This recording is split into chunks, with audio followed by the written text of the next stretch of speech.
Willkommen zu dem Konzert heute Abend mit den Werken der Gigahertz-Preisträgerin 2021, Christina Kubisch. Wir haben eine Menge Werke, und zwar 9, in der Christina Kubisch versucht, ihre Genese, ihre Entwicklung, die sie im Bereich der, ich sag mal, kompositorischen Musik durchgeführt hat, indem sie versucht, diese Entwicklung darzustellen.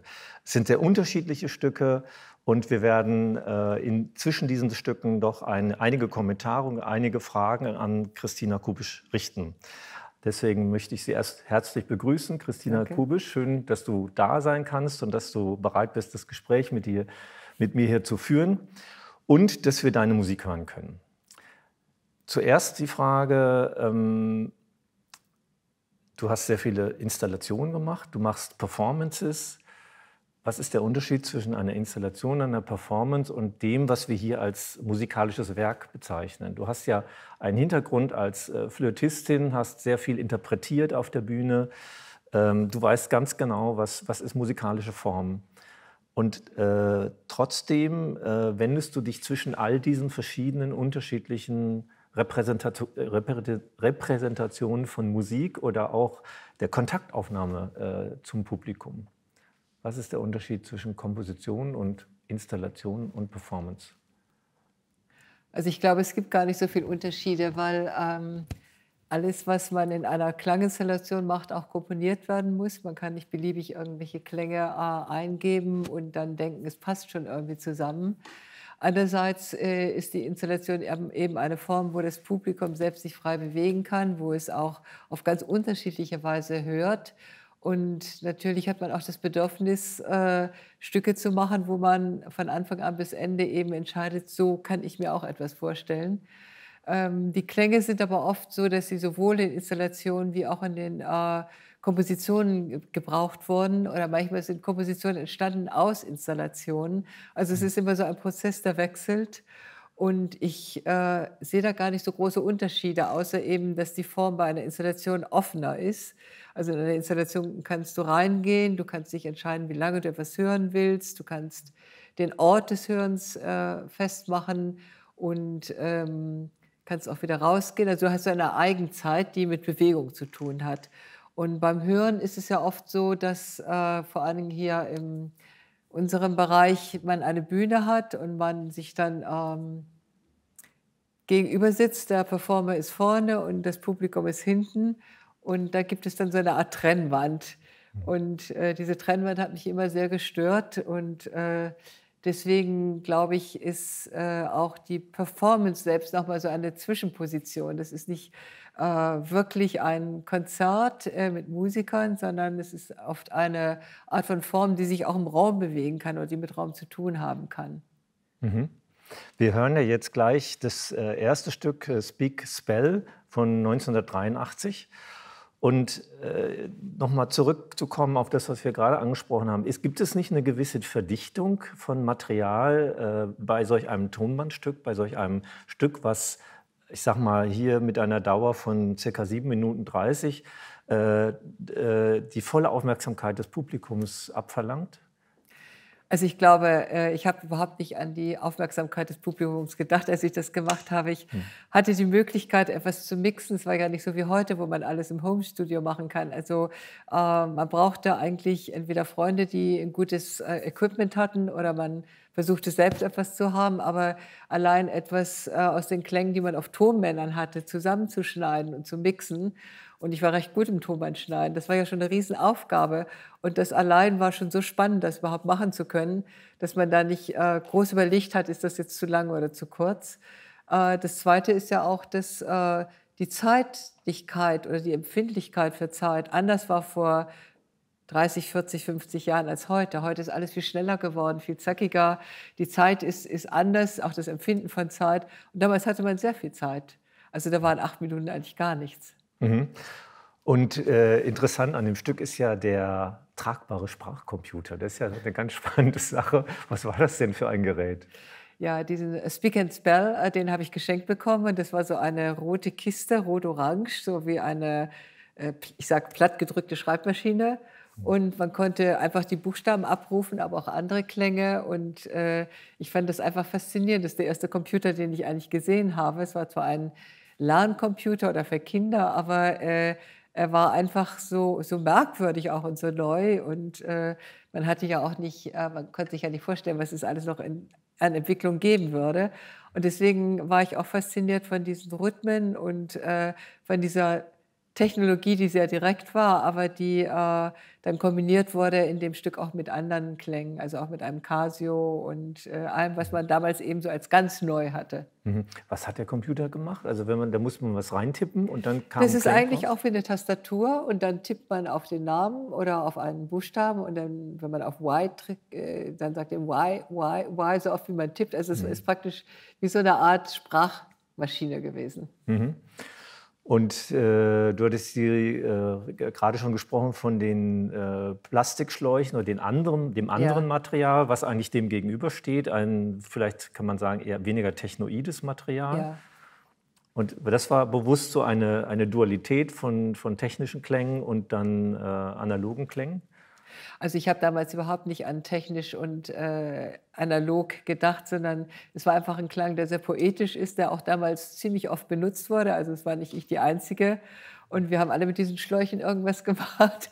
Und das hatte so eine schöne Atmosphäre, die diesem Technischen so gegenüberstand, würde ich sagen. Aber ich würde da überhaupt nicht jetzt eine Differenz, digital gab es ja noch gar nicht damals in dem Sinne. Nicht? Ich meine, der Computer war vielleicht schon in einem gewissen Sinne so, aber da hat diese Diskrepanz kannte man noch nicht. Dann hören wir jetzt rein in Speak and Spell von 1983 von Christina Kubisch.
Wir hörten soeben Homage with Minimal Disinformation aus dem Jahr 2006 für elektromagnetische Klänge von Christina Kubisch. Elektromagnetische Klänge, das ist ja ein Thema, was dich sehr extensiv begleitet. Das haben wir auch im Vortrag hören können, den du gehalten hast. Vom Höreindruck könnte man fast sagen, das war eine Fortführung des Stückes von 1986, weil von dem ersten Stück, was wir heute gehört haben, weil es hier um rhythmische Informationen ging. Und eigentlich könnte man das ja so ein bisschen als rhythmische Studie bezeichnen. Ist das falsch oder? Na, es war auf jeden Fall eine Studie, weil es waren Klänge von den Sicherheitsschranken in New York am Times Square. Und die machen alle verschiedene Rhythmen. Das fand ich natürlich total spannend. Wie sind die? Ich habe sie alle aufgenommen mit dem elektromagnetischen Kopfhörer und dann gesehen, wie kann ich die überlagern, was kann ich damit machen. Und eigentlich hatte ich vor, so ein richtig minimalistisches Minimalstück daraus zu machen. Und das ist mir nicht gelungen, weil ich einfach dann doch irgendwie ausgestiegen bin und was anderes interessanter fand. Und deswegen heißt es eben auch Minimal Disinformation. Also es war der Versuch, minimalistisch zu sein, das ist mir aber nicht ganz gelungen. Und es folgt dann eher diesen verschiedenen Rhythmen, die man hört, wenn man mit dem Kopfhörer rumgeht, so dieses plötzliche Eintauchen, wieder rausgehen. Und da ist natürlich auch diese persönliche Erfahrung, mit diesem Kopfhörer herumzulaufen und etwas zu hören, was normalerweise gar nicht hörbar ist, das spielt eine Rolle. Also es ist keine abstrakte rhythmische Studie, aber man könnte es natürlich in einem solchen Falle schon so bezeichnen. Auch das erste Stück von 83 übrigens war ja auch ein Ausprobieren dieser technischen Möglichkeiten, die ich da gerade hatte, und dann zu sehen, was kann ich daraus machen.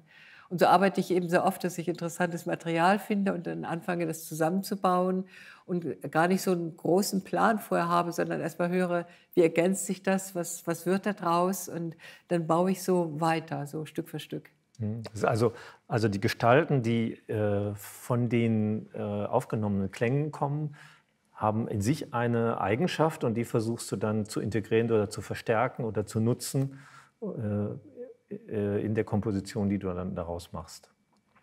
Ja, es hat auch was zu tun mit meiner Ausbildung in der Malerei. Also ich sehe oft auch Klangfarben und versuche also Klangfarben zu erzeugen und denke nicht rein nur in Strukturen, sondern auch in anderen Bereichen, die jetzt strukturell nicht so genau geformt sind, sondern sich vielleicht erst ergeben während der Arbeit. Das ist ja das Schöne, dass man nicht Ink und Paper hat und vorher genau alles festlegt, sondern dass man eben 2006 schon mit Computern arbeiten konnte und wirklich auch ausprobieren konnte, auch wenn nicht mit den Möglichkeiten von heute.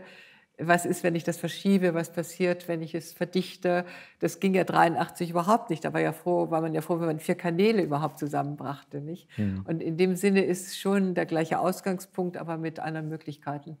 Es liegen ja 23 Jahre zwischen dem ersten und dem zweiten Stück, was wir jetzt gehört haben. Und das nächste Stück ist wieder ein Schritt zurück zeitlich, 1986, Night Flights. Und hier aber auch eine ganz andere Klangidee. Also das Thema Glasinstrumente, das ist ja also jetzt wieder ein Instrument, mit dem du umgehst. Wie kam es dazu? Wie kam es zu dieser Idee? Ja, also 85, 86 habe ich sehr viel auch für das Theater gearbeitet, für Reinhold Hoffmann, und habe viel auch schon mit Schwarzlicht experimentiert. Und da gab es so eine bestimmte Stimmung, die mich plötzlich sehr interessierte. Und auch Field Recording wurde präsenter, weil es mir Möglichkeiten gab, überhaupt Aufnahmen zu machen. Es gab portable Rekorder, man lief nicht mal mit diesem schweren Uhrgerät auf der Schulter herum. Und das Ganze war so eine Phase, in der ich so ein bisschen, ich will nicht sagen träumerische Musik, aber so ein bisschen Musik aus dem Unbewussten fast gemacht habe. Ich wollte mal sehen, wie weit ich da gehen kann, wenn ich ganz verschiedene Dinge, disparate Dinge zusammenbringe und daraus Landschaften baue. Und das ist eigentlich so eine Art Landschaftsbild für mich geworden, mit elektronischen Klängen, mit Field Recordings, mit Glasklängen. Und ich habe versucht, das so vermischt, dass man nicht mehr genau sagen konnte, woher kommt dieser eine Klang. Ja? Wir hören jetzt Night Flights aus dem Jahr 1986 von Christina Kubisch.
Wir hörten soeben Bewegungen nach entfernten Orten aus dem Jahre 2010 für elektromagnetische Felder von Christina Kubisch.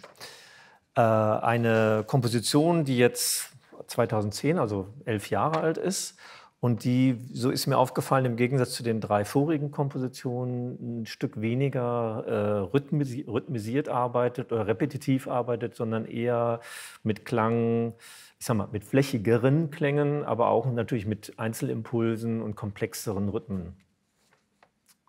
Soll ich was dazu sagen? Ja, okay. Das war eine Frage. Das war eine Frage, okay. Naja, einerseits würde ich sagen, dass die beiden Stücke schon was gemeinsam haben. Es geht einerseits um Atmosphären, es geht auch um das Reisen. Also beides sind für mich Klangreisen. Und ich denke auch, dass man diese Stücke nicht unbedingt jetzt so auf einer Bühne hören müsste, sondern man kann die auch gemütlich zu Hause in der Hängematte hören oder in einer anderen Situation. Also es ist auch schon so ein bisschen ein Ambient-Sound, der nicht unbedingt nur so gedacht ist als Vorführung, sondern der sich durchaus integrieren kann mit anderen Tätigkeiten oder mit anderen Situationen. Und es ist ganz klar, dass die elektromagnetischen Klänge, die ich aufnehmen konnte jetzt vor 10, 15 Jahren, viel komplexer sind, als was ich vor 20, 30 Jahren aufnehmen konnte. Und natürlich sind auch die technischen Möglichkeiten ganz andere. Man muss sich das so vorstellen, wie ich das Stück 86 machte. Da kam man mit riesigen Tonbändern an in ein Studio. Man hatte ein halbes Jahr gespart, um sich diese 2 Studiotage leisten zu können. Da wurde das auf Mehrkanalbänder umgespielt. Und dann saß man da vor so einem riesen Mixer und wusste, man hat 2 Tries, ja, Try and Error. Und dann musste das Stück sitzen. Und so war es dann einfach. Mehr konnte man gar nicht machen. Und dieser Luxus, den wir heute haben, dass wir alles x-mal wiederholen können, ausprobieren können, das kann man sich gar nicht vorstellen, was für ein Luxus das ist. Ja, es ist vielleicht auch eine Gefahr, weil man alles immer wieder neu machen kann und sich nicht entscheiden muss manchmal. So ein bisschen wie die analoge Fotografie, wo man 20 Bilder hatte und in diesen 20 Bildern musste alles gesagt werden. Und heute kann man 1000 digitale Bilder machen, aber es ist nicht gesagt, dass eins davon wirklich gut ist. Ja? Und diese Verschiedenheit, sagen wir mal, auch der Flächen, die kommt natürlich einerseits zustande, dass ich mehr Möglichkeiten habe, technisch, aber auch, dass ich zwischen vielleicht besser umgehen kann mit so vielen verschiedenen Klängen. Ja, hier in dem Text sprichst du das erste Mal bei den Stücken, die wir bisher gehört haben, von den 2 Realitäten, von den 2 Welten und auch ja Bewegung nach entfernten Orten ist ja auch so dieser Aspekt, also eine Realität, die eigentlich da ist, die wir aber nur nicht wahrnehmen können, ohne Technik. Ja, die Bewegung nach entfernten Orten, das ist einfach die Beschreibung in einem alten Brockhaus von 1912 für das Wort Reisen.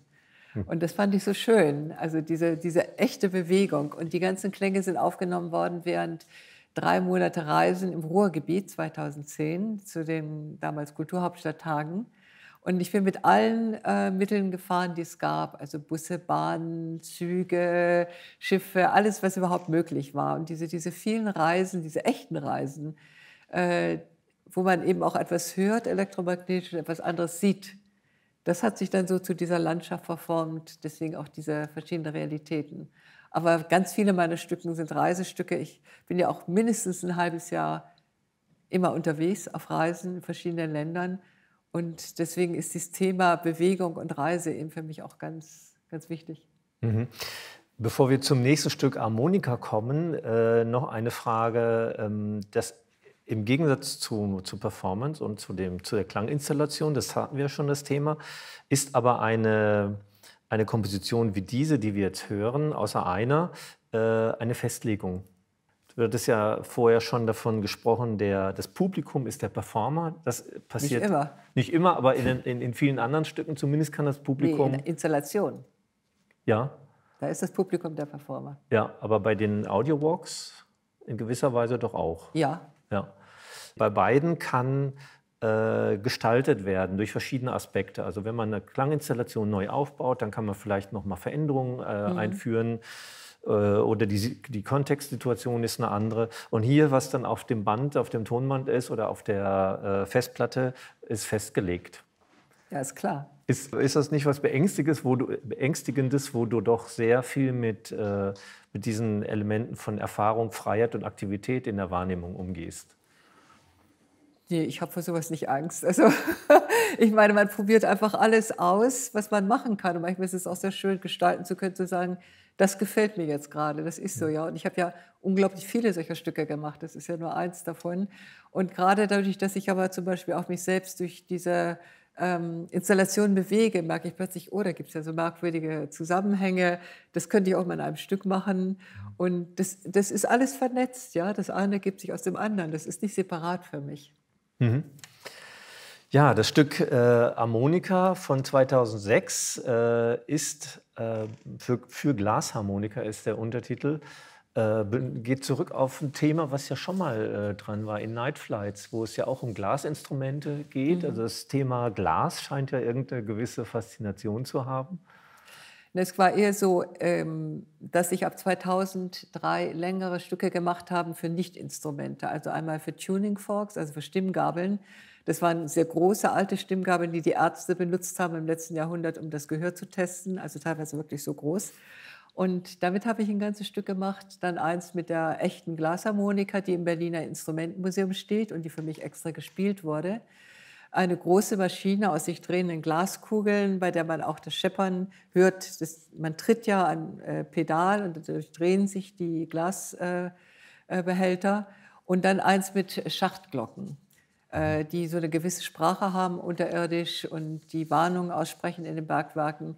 Und das war auch so ein bisschen wieder meine Vorliebe für Instrumente, die nicht so die klassischen Instrumente sind, also nicht Geige, Trompete und so weiter, sondern eben so ein bisschen entfernt oder verloren gegangene Klangerzeuger. Und dieses Harmonika selbst ist eigentlich kein Stück, es ist jetzt auch nur ein Excerpt von 6 Minuten. Das könnte eigentlich ewig weitergehen. Es ist im Grunde auch so eine Mischform, vielleicht zwischen Installation und Hören. Aber irgendwie wollte ich es auch mal in eine Form bringen, die eine bestimmte Dauer hat und man kann es auch in 24 Stunden spielen. Mhm. Wir wollten noch kurz über ein Stück sprechen, was danach kommt, denn jetzt folgt Harmonika aus dem Jahr 2006 und danach Schall und Klang aus dem Jahr 2017. Was hat es denn mit dem Stück auf sich, Schall und Klang? Schall und Klang ist Hermann Scheichen gewidmet, dem wirklichen Pionier der Radioaufzeichnungen, der auch als Dirigent für neue Musik ein ganz großer Entdecker und Macher, Unterstützer. Und er hat in den 1950er Jahren in der Schweiz, nachdem er sich an anderen Orten relativ unbeliebt gemacht hatte und dort nicht mehr arbeiten konnte und dann in Lugano geendet ist, hatte sich einen alten Bauernhof gekauft und dort Tonstudios eingerichtet. Und zwar in den Viehställen hat er Räume gehabt, die schalldicht waren, also wo wirklich kein Schall mehr war. Er hat andere Räume gemacht, die ganz verwinkelt waren, wo er ausprobiert hat, wie verbreiten sich so bestimmte Frequenzen auf verschiedenen Oberflächen. Und dann hatte er versucht, möglichst viel Technik, die neueste Technik zu bekommen. Er hat Leute eingeladen, ständig, wenn er nicht selbst unterwegs war. Und er hat eben gesagt, dies ist der einzige Ort, der unabhängig ist, der einzige Ort, wo ich machen kann, was ich will und keiner kann mir reinreden. Und dann hat er Techniker zusammengebracht mit Komponisten, zum Beispiel ganz früher Computermusik. Xenakis wurde von ihm sehr gefordert. Er hat viele seiner ersten Stücke dort geschrieben. Es war aber auch ein gemeinsames Leben dort, ja. Also man hat zusammen gegessen, zusammen Musik gehört, man hat diskutiert, man hat Vorlesungen gemacht. Dann wurden eine Zeitschrift herausgegeben, die Gravesader Blätter, die hatten auch Schallplatten. Da wurden dann alle möglichen Bereiche von außereuropäischer Musik bis zu den neuesten Klangerzeugern besprochen. Und Scheichen hat sich da für viele Jahre total reingekniet. Frauen waren nicht dabei, außer seine eigene Frau, eine Mathematikerin, die aber nur kochen musste. Die meiste Zeit, die hat am Herd gestanden und Kinder bekommen. Und ja, also er hat sowieso ganz viel Frauen verbraucht, das muss man leider sagen. Aber ansonsten war das wohl eine tolle Gesellschaft da. Und ich fand das einfach so faszinierend, dass ich mich auf einen Weg gemacht habe, um zu sehen, außer diesen schwer erhältlichen Dokumenten, die ich zum Teil in der Akademie der Künste im Archiv gefunden hatte, was kann ich sonst noch finden? Also es gibt Aufnahmen auf Kassette, wo Scherchen zu Weihnachten versucht, mit 3 Monomikrofonen eine neue Art von Raum zu schaffen. Das war noch nicht Stereo. Und er hat 2 Techniker dabei aus Frankreich und singt immer wieder Ode an die Freude. Er singt es am Anfang mit voller Stimme und dann immer langsamer und am Ende krächzt er fast nur noch. Aber zwischendurch mit fester Stimme gibt er seine Befehle. Jetzt noch etwas mehr links, etwas mehr rechts und jetzt mach's mal und habt ihr nicht verstanden? Und dann singt er wieder. Allein diese Hingabe, ja, so diese 3 Tage, das zu machen, das fand ich einfach, er singt es 103 Mal. Das fand ich faszinierend. Und um auf die Spuren also dieses Mannes nochmal zu kommen, bin ich hingefahren nach Gravesano und habe auch das Studio gefunden. Die neuen jetzigen Eigentümer waren total nett, haben mir auch nochmal alles gezeigt, haben mir erlaubt, dort Aufnahmen zu machen. Dieser Ort, der ganz ruhig und verlassen war und wo wirklich ganz viele wichtige Leute sich getroffen haben, ist heute ein Vorort von Lugano, ein industriell geprägter Ort, der wahnsinnig laut ist, nichts erinnert an Scherchen, also keiner weiß, dass er da war und dass er dort eben diese wichtigen Forschungen gemacht hat. Und diese Forschungen, die waren wirklich ausschlaggebend, nicht nur für Menschen, sondern auch für die Radiotechnik und vieles andere. Und das hat mich einfach begeistert. Und deswegen habe ich dieses Hörstück gemacht, auch eine mehrkanalige Installation, aber ein Radiostück eigentlich, Schall und Klang, wo Auszüge sind aus Field Recordings, die ich dort vor Ort gemacht habe, dann aus den Gravesaner Blättern mit den ganzen Beispielen, seiner Stimme, den Ode an die Freude, also seinen Beethoven-Recherchen, einem Sinti, AKS Sinti, den Eckhard Güter spielt, und dann auch ein bisschen elektromagnetische Klänge. Es ist eine große Mischung, eine Forschungsmischung, könnte man sagen. Und das war ein Stück, das hat sehr lange gedauert und wir hören jetzt auch nur 14 Minuten aus den 60 Minuten. Die Glasharmonika zuerst, weil die ja auch von Benjamin Franklin, einem Wissenschaftler, erfunden wurde, auch schon eine Forschung eigentlich war für Klänge. Und dann kommt eben dieser Excerpt aus dem Hörspiel. Ja, wir hören jetzt Harmonika aus dem Jahr 2006 für Glasharmonika und danach gefolgt von Schall und Klang aus dem Jahr 2017, Hörspiel über die akustischen Forschungen in den Gravesaner Studios von Hermann Scherchen für Stimmen, Synthesizer, elektromagnetische Klänge, Field Recordings und Elektronik von Christina Kubisch.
plus 16 die hohen, minus 16 die tiefen.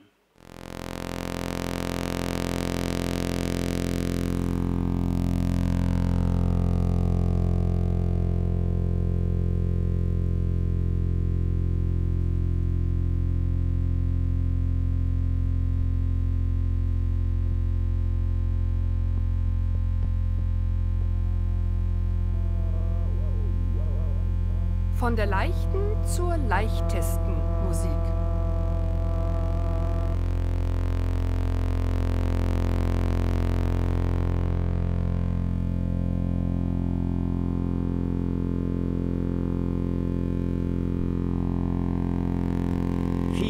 D, jetzt bitte wieder zurück auf Normalstellung.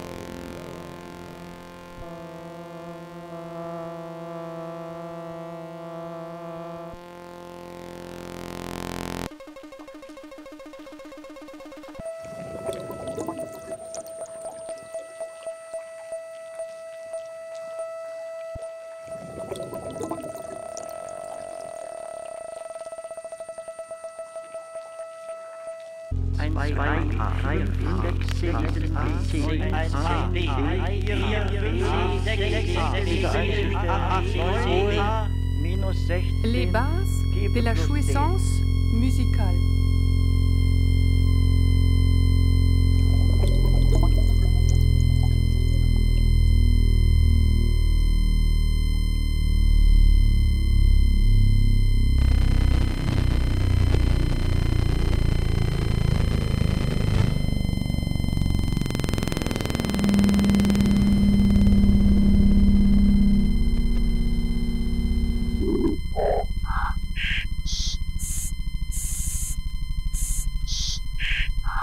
Experimente.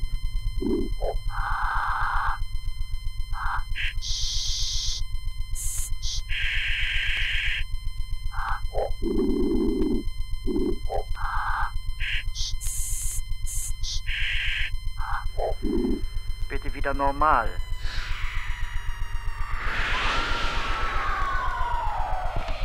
Reaktionen auf akustische Reize. Tonkennzeit. Recognition Time.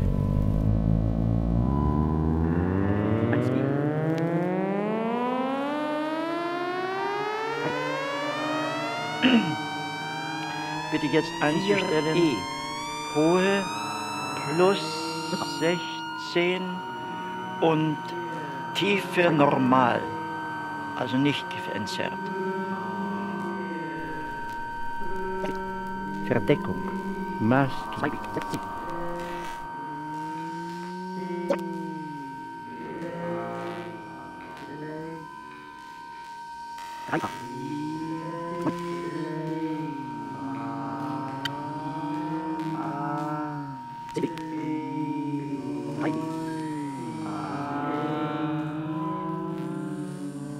Folkloristic elements.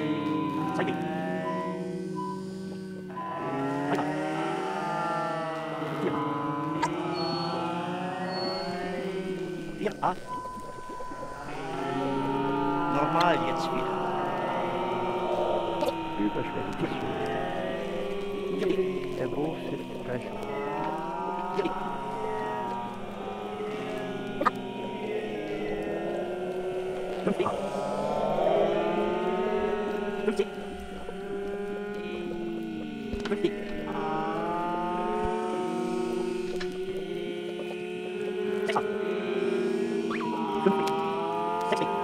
Bitte jetzt das Umgekehrte. Hohe, normal und tiefer auf plus 10.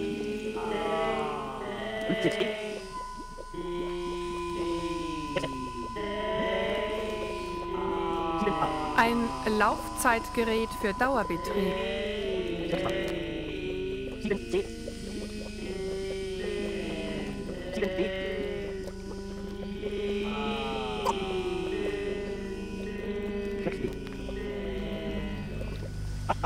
Fünf A.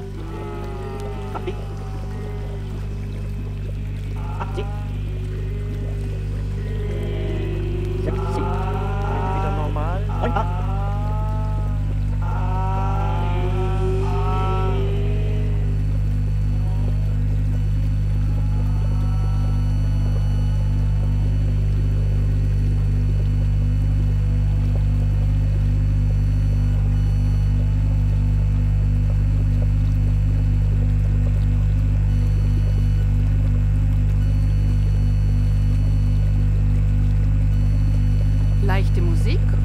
Elektrotechnik in Vergangenheit und Bitte Gegenwart. hohe auf plus 16, Tiefen auf plus 10.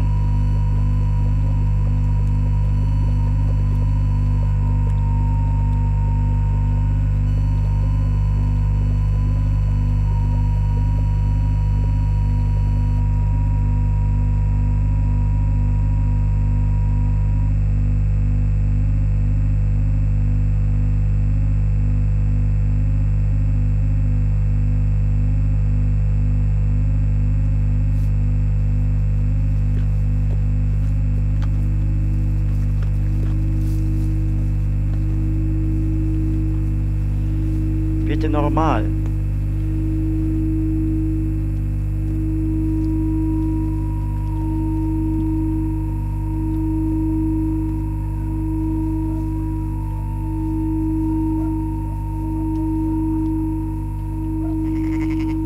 Zur Gründungssitzung der Gesellschaft Freunde von Gravesano.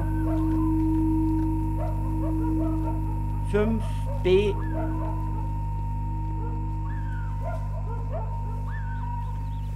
Bitte hohe minus 16 und Tiefen minus 16.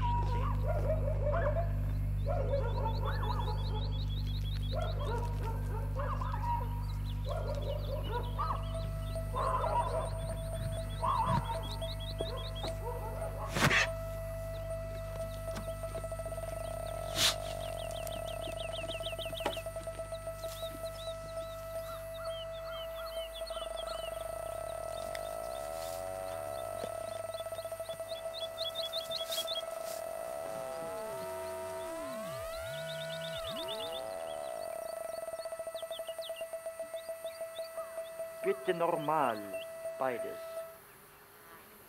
Bericht über die erste Stipendiatsperiode.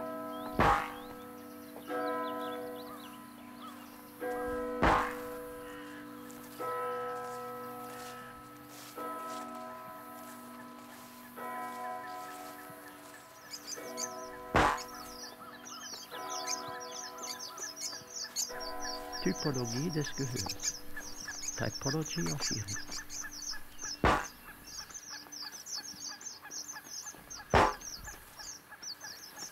Schluss dieser Filtrierungsversuchsreihe. Von 3 Mikrofonen, die alle gleich ausgesteuert sind, von denen uns aber jedes Mal das persönliche Timbre interessiert. Ich singe für Mikrofon 1 immer dieselben Entfernungen, Stellungen für alle 3 Mikrofone. Modest, Und von mir Mussorgsky, aus dasselbe Radschok. Mezzoforte der Stimme, dieselbe Melodie.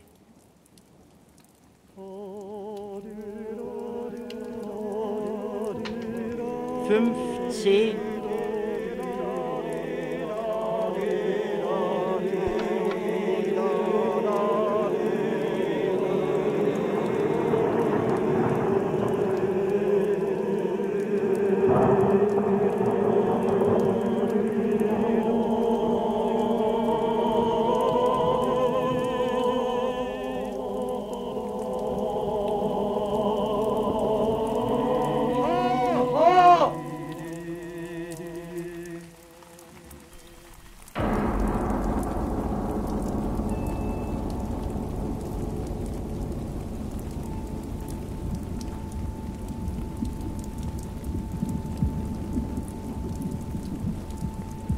Der Einfluss des Mikrofons auf die tönende Botschaft. Bitte jetzt umzuschalten auf Mikrofon 2.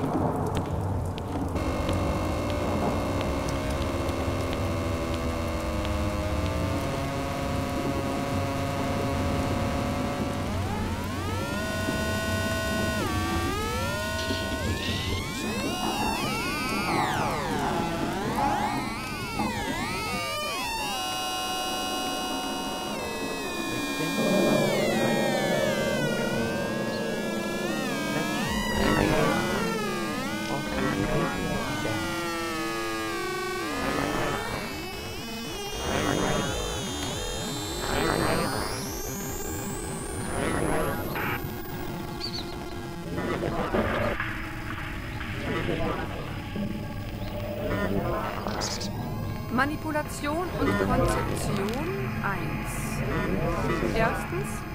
Mozarts Anleitungen zum Komponieren von Walzern vermittels Neue zweier Versuchsreihe, und zwar mit 3 D. Zweitens.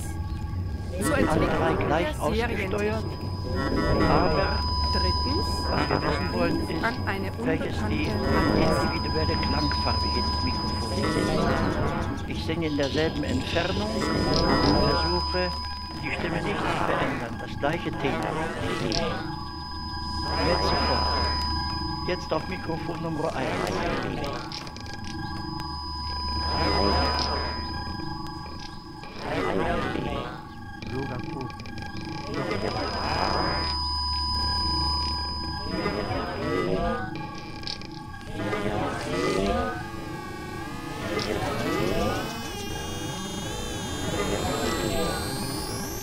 über die Raumakustik im großen Konzert- und Sendesaal des Hessischen Rundfunks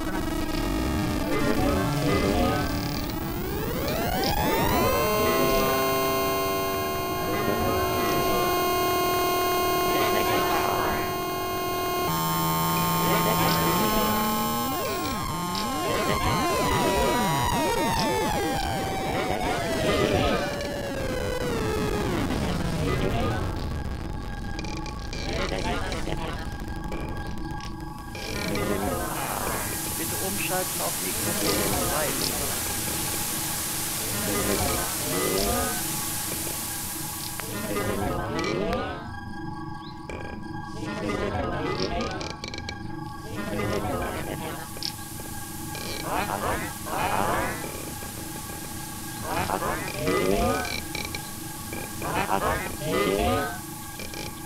Klangumwandlung durch Frequenzumsetzung.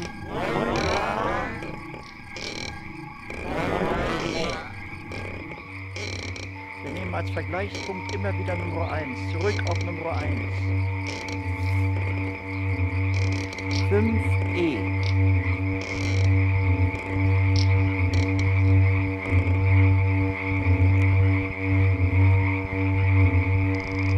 Farbiges Rauschen. Hallo, Neues.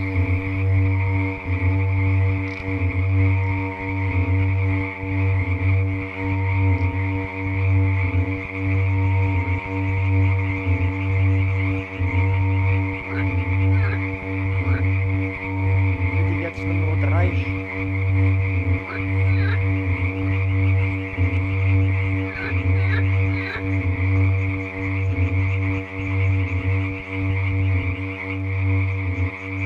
Die Erregung von Eigentönen gedämpfter Räume durch kurzzeitige Impulse.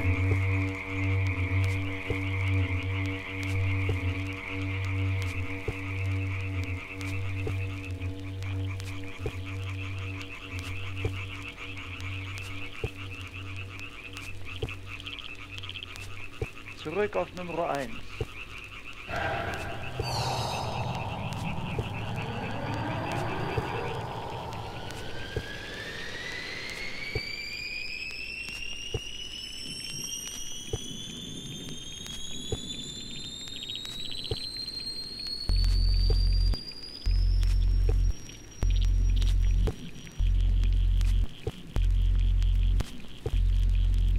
Sechs A.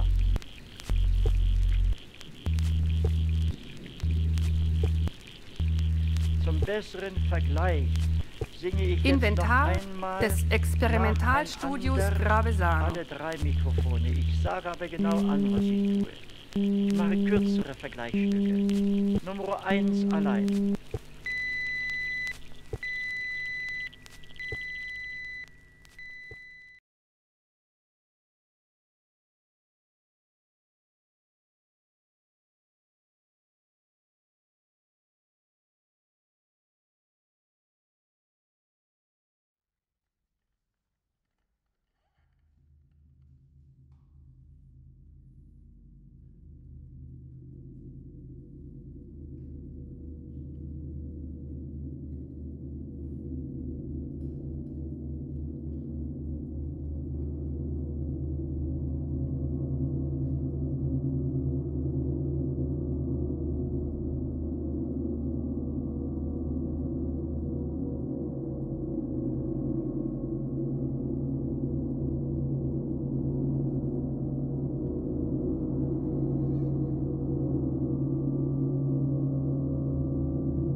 Sie hörten Undercurrents aus dem Jahr 2018 für Schlagzeug und elektromagnetische Klänge von Christina Kubisch. Gespielt am Schlagzeug hat Katharina Ernst.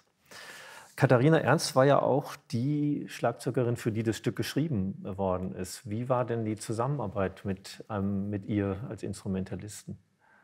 Ja, wir haben uns 2016 getroffen in Kanada und ich habe ein Solo von ihr gehört und dachte, da ist jemand, der mal ganz anders umgeht mit Schlagzeug, wie ich das kenne, weil sie sehr viel mit Klangfarben auch arbeitet. Sie kommt wie ich eigentlich ganz ursprünglich von der Malerei her.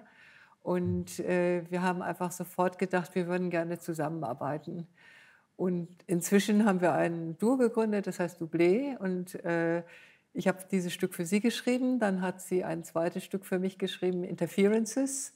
Und jetzt sind wir dabei, ein drittes Stück zu machen, das heißt Crosstalking. Und das wird schon weitergehen mit der Zusammenarbeit. Es ist einfach total schön, wenn man gegenseitig Erfahrungen austauschen kann und vor allen Dingen auch, wenn man Stücke zusammen machen kann, ohne dass man jetzt so sehr um die Autorenschaft bemüht sein muss. Ja? Also da ist ein großes Vertrauen da und eine große Freude an der Zusammenarbeit und ich hoffe, dass es weitergeht. Wenn denn die Rollen, sind die gleich? Also wer sich für welches Klangmaterial damit beschäftigt oder beiträgt? Das sage ich nicht. Gut, das kann sich auch mal ändern oder das kann gleich bleiben, ist ja beides legitim. Aber das ist auch unter Umständen ein sehr intimer Prozess, der auch vielleicht gar nicht an die Öffentlichkeit gehört und vielleicht auch gar nicht wesentlich ist für das Entstehen des Stückes. Es war auf jeden Fall wie du geschrieben hast, die zwei Welten, die zusammenkommen natürlich, eine elektronische und eine analoge, obwohl die ja zum Schluss wieder auf das elektronische Schlagpad zurückgeht, wo sich die beiden Ebenen so ein bisschen wieder zusammenfinden. Ja, es ist eigentlich immer so eine Art Auseinandersetzung, auch in den anderen Stücken, die sich dann irgendwie lösen, indem der eine den Part von dem anderen übernimmt. Also einer gibt nach und dann gibt es eine neue Fläche. Mir ist aufgefallen, dass die Klangästhetik, und da wollte ich dich mal fragen, so, was sind denn so deine Orientierungspunkte oder Erfahrungspunkte, weil du lebst in Berlin und das ist ja auch eine Stadt, wo sehr viele neue Musik aus sehr unterschiedlichen Quellen entsteht und neu entwickelt wurde und sehr avantgardistisch ist, also mit neuen Strömungen. Beeinflusst dich das oder hast du eher das Gefühl, die Einflüsse, aus denen du schöpfst, kommen aus dem Material, mit dem du selber arbeitest?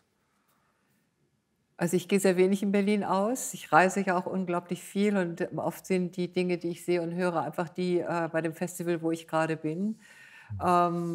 Ich habe auch nicht so viel übrig für alle Konzerte mit neuer Musik. Manchmal langweile ich mich da auch zu sehr, da habe ich gar keine Lust mehr hinzugehen. Und eigentlich ist es schon so, dass ich mehr aus der Auseinandersetzung direkt mit den Musikern, mit denen ich arbeite oder auch mit Entdeckungen, die ich mache, Recherchen, dass mich das eigentlich schon so ausfüllt, dass ich natürlich sehr dankbar bin, wenn neue Impulse kommen, aber ich muss deswegen nicht dauernd jeden Abend ausgehen.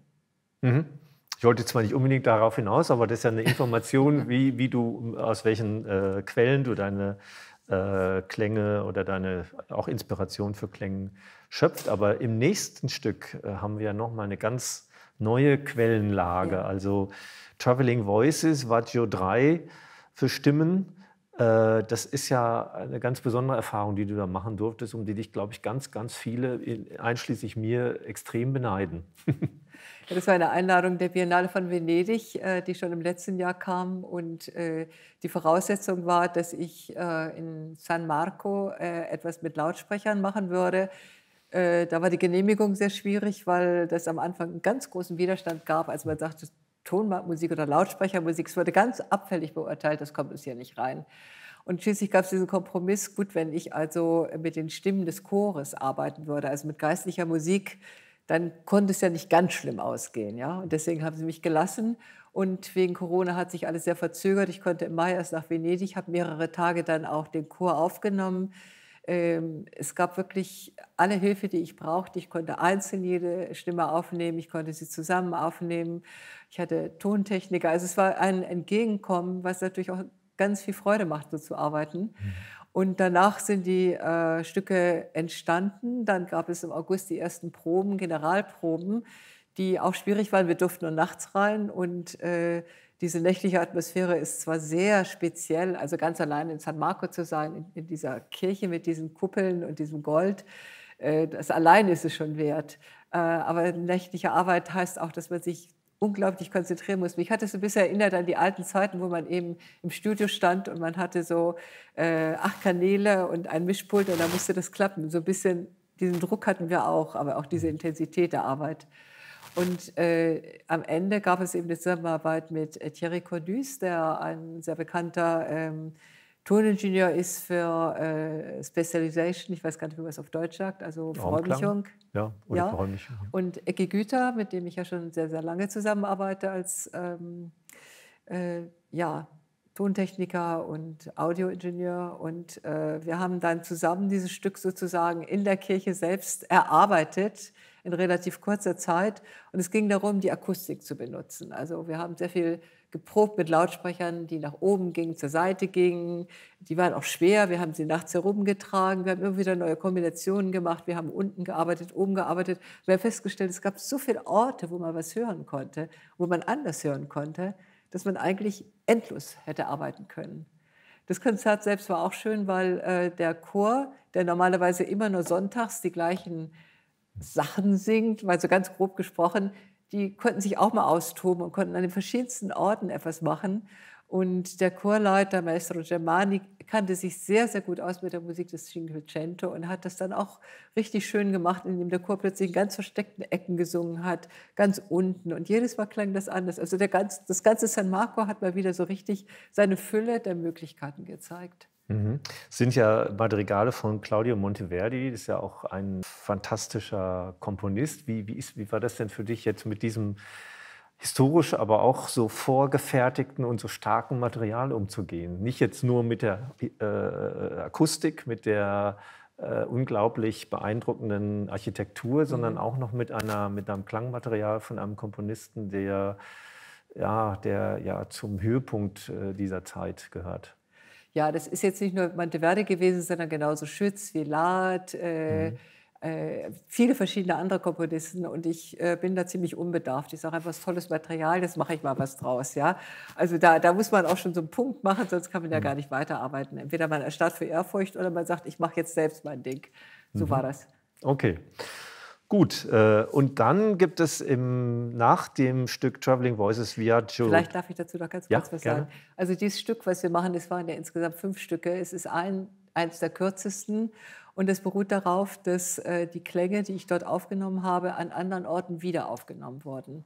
Und zwar immer in verschiedenen Situationen, auch akustischen Situationen. Und das, was man hört, ist die Originalstimme. Die ist auch nicht elektronisch verarbeitet. Aber sie ist eben, so wie Ivan Lussier das ja schon sehr früh gemacht hat, immer wieder aufgenommen worden und wieder aufgenommen worden, aber immer in verschiedenen Positionen und Veränderungen.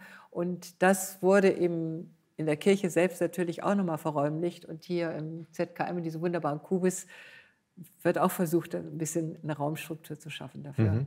Das heißt, es gibt noch mehrere Stücke außer dieser? Das ist das kürzeste Stück. Es gibt 5 Stücke, die teilweise auch sehr stark mit den Stimmen selbst arbeiten und die alle unterschiedlich sind. Und die Gesamtdauer von dem Zyklus?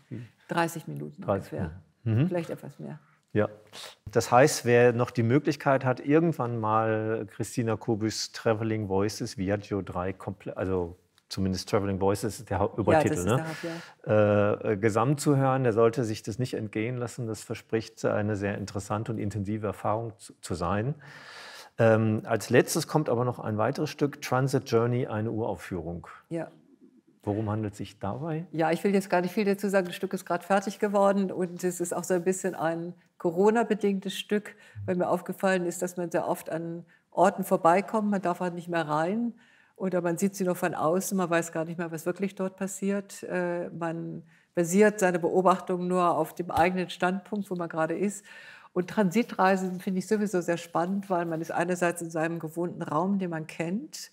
In diesem Fall ist dieser Raum auch durch Stimme gekennzeichnet. Und dann durchquert man etwas, auf das man keinen Einfluss hat, was einen erschrecken kann oder vertraut sein kann. Aber man fährt nur durch und ist dem auch ausgeliefert. Und diese Diskrepanz zwischen dem eigenen kleinen Umfeld und dieser fremden Reise durch andere Gebiete, wo man aber gar keine Möglichkeiten mehr hat zu reagieren, das hat mich irgendwie interessiert. Und das ist so ein erster Versuch einer Reihe, die ich jetzt komponieren möchte. Mhm. Wir hören also Traveling Voices Viaggio 3 aus dem Jahr 2021 für Stimmen und Transit Journey 1 aus dem Jahr 2021 für Stimme und elektromagnetische Felder, beide von Christina Kubisch.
Wir hörten gerade Transit Journey 1 aus dem Jahr 2021 für Stimmen und elektromagnetische Felder. Das war die Uraufführung. Dafür bedanke ich mich sehr herzlich bei Christina Kubisch, aber auch für das Gespräch und für den wunderbaren Abend, für die Musik, die wir heute hören konnten. Vielen Dank.